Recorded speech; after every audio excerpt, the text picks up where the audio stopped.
Les titres principaux. Le vice-premier ministre Tamas Gantouruna a salué l'agence des nouvelles éthiopiennes INA, la qualifiant de pilier de la voix et la fierté nationale. Le ministère des Affaires étrangères a exprimé sa profonde tristesse suite à la perte des citoyens éthiopiens dans le naufrage d'un bateau au Yémen.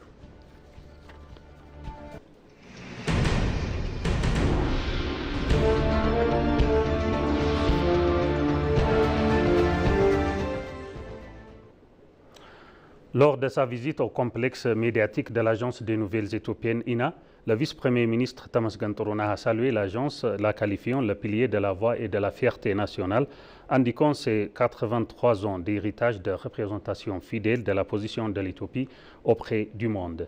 Le vice-premier ministre Tamas Gantouruna a déclaré dans un message publié sur sa page des réseaux sociaux avoir visité l'agence qui transmet systématiquement la position de l'Éthiopie au monde depuis plus de 82 ans.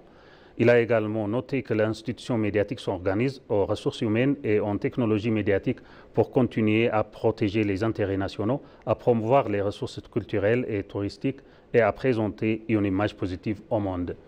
Il a notamment insisté sur la nécessité de renforcer et de poursuivre les activités lancées pour devenir la voix de l'Afrique en langue étrangère, Pulse of Africa. Tamas Gan a exhorté dans son message que l'avenir de l'Afrique devrait être celui dont nous avons nous-mêmes rêvé, dont nous avons travaillé, que nous avons écrit et que nous avons présenté au monde. À cet effet, il a affirmé que le gouvernement œuvre avec détermination pour atteindre les objectifs nationaux et continentaux que l'institution a fixés. Le vice-premier ministre a remercié toutes les parties qui ont œuvré et coopéré au changement engagé par l'agence des nouvelles éthiopiennes.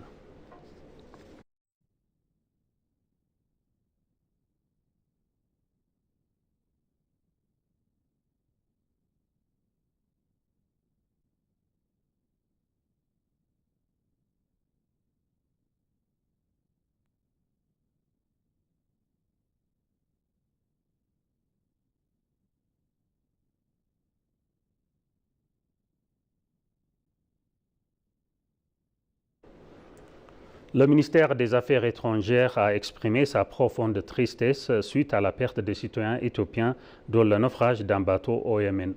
Dans un communiqué, le ministère a indiqué que l'enquête sur l'incident avec les autorités est en train d'être faite et est compétent à présenter ses condoléances aux familles endeuillées. Le gouvernement a également déployé divers efforts pour permettre aux citoyens de travailler également dans divers pays, ce qui a bénéficié à de nombreux citoyens. Le ministère a exhorté les citoyens à ne travailler légalement qu'à l'étranger et à se protéger des trafiquants d'êtres humains.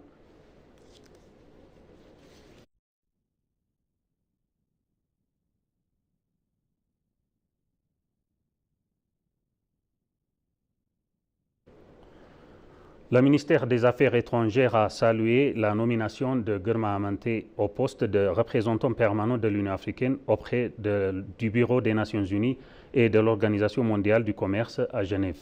Le ministère a déclaré aujourd'hui dans un communiqué que l'Éthiopie apprécie la décision au président de la Commission de l'Union africaine, Mahmoud Ali Youssouf, de nommer Girma Amante à ce poste important, ce qui souligne l'importance que l'Union accorde au rôle de l'Éthiopie dans la représentation du continent au sein des instances internationales. Le ministère a exprimé sa pleine confiance dans la capacité de Girma Amante à exercer ses fonctions avec distinction en s'appuyant sur sa vaste expérience de leadership.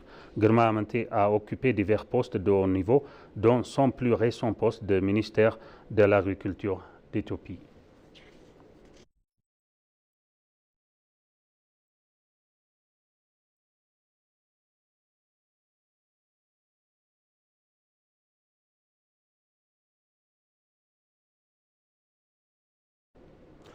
La 4e conférence nationale pour la paix et des institutions religieuses éthiopiennes a officiellement débuté hier à Harar sous le thème « Les régions pour la paix, l'unité et la solidarité ». Organisée par le Conseil interreligieux éthiopien en collaboration avec le Conseil régional des institutions religieuses de Harari, la conférence réunit des dirigeants religieux et régionaux clés pour discuter du rôle de la foi dans la promotion de la cohésion nationale. Parmi les dignitaires présents figuraient Rosa Omar, administrateur en chef adjointe de l'État régional d'Harari, Likatouguan Kassis Tagay Tadele, secrétaire général du Conseil interreligieux éthiopien, ainsi que des invités de diverses régions et de hauts responsables de la région d'Harari. En ouvrant la réunion, Tagay a souligné les efforts continus du Conseil pour résoudre les conflits et favoriser les relations interpersonnelles dans tout le pays. Il a souligné l'importance des institutions religieuses de la construction d'une paix durable et a appelé à un engagement plus profond pour combler les lacunes existantes.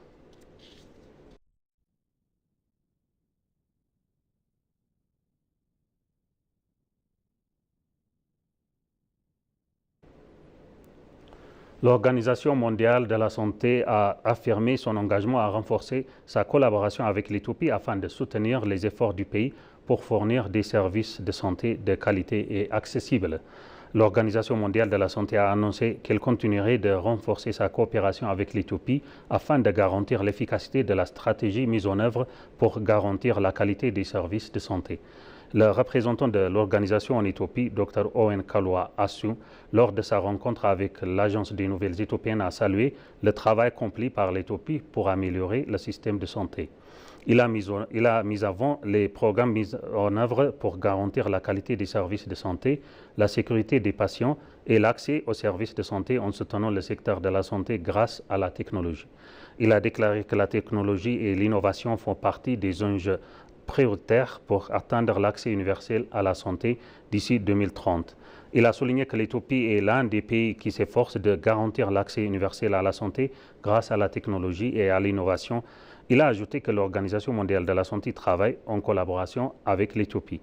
Il a également déclaré que l'Éthiopie collaborera avec l'Éthiopie pour exploiter les opportunités offertes par la 4e révolution technologique dans les domaines de l'innovation, de l'intelligence artificielle et d'autres domaines du secteur de la santé.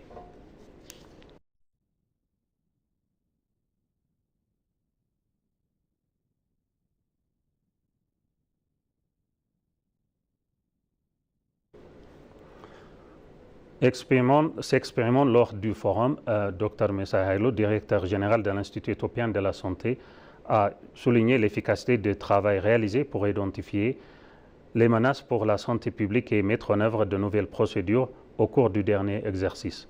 Il a également indiqué que le risque de problèmes de santé au sein de la communauté a été réduit grâce à un échange et une analyse rapide et opportune des informations.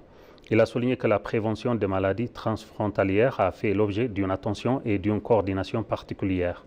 Il a indiqué que les efforts visant à garantir la qualité des résultats de la laboratoire se sont poursuivis, notamment grâce à l'utilisation de technologies tenant compte de l'évolution des caractéristiques des agents pathogènes.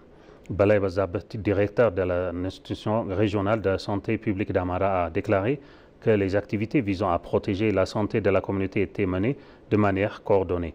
Il a mentionné avoir travaillé dur pour améliorer la qualité des laboratoires, mener des recherches en santé et analyser les informations sanitaires. Il a également indiqué que des résultats avaient été obtenus grâce à la mise en œuvre des activités visant à prévenir le paludisme et d'autres maladies transmissibles et non transmissibles.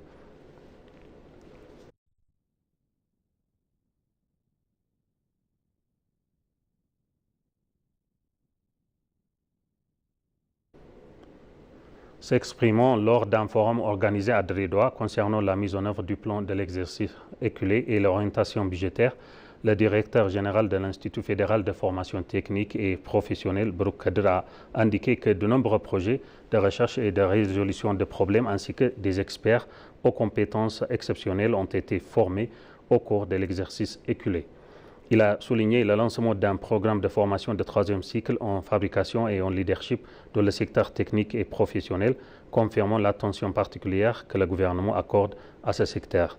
Il a également déclaré que l'institution s'efforce de devenir un pôle d'excellence africain, est-africain, dans le secteur de la formation technique et professionnelle. Il a indiqué que 1800 établissements de formation technique et professionnelle en Éthiopie dispensent des formations professionnelles à de nombreux citoyens et transforment leurs talents en atouts. Le directeur du Bureau de l'emploi et des compétences de l'administration de Dredwa, Robel Getachew, a indiqué que le travail réalisé par l'institution en coordination avec les villes et les régions pour atteindre les résultats comptés au secteur était encourageant.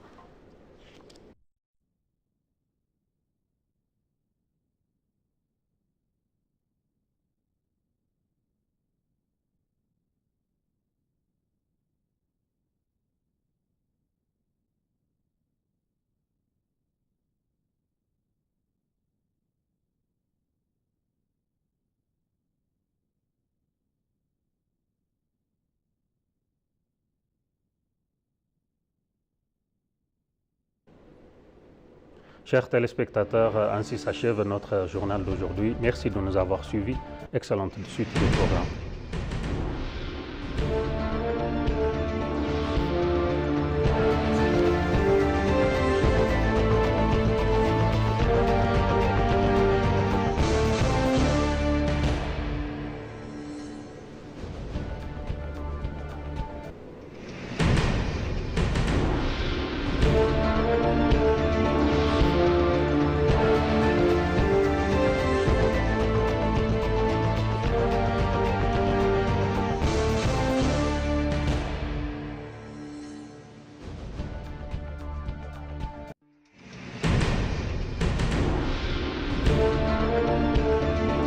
On vous rappelle notre principal titre.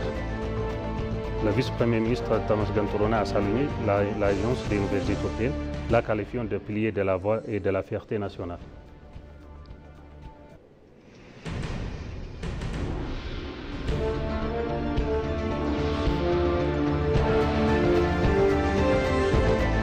Le ministère des Affaires étrangères a exprimé sa profonde tristesse suite à la perte des citoyens éthiopiens dans le naufrage d'un bateau au Yémen.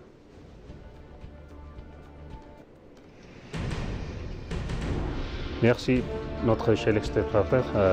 Ainsi s'achève notre journal d'aujourd'hui. Merci de nous avoir suivis.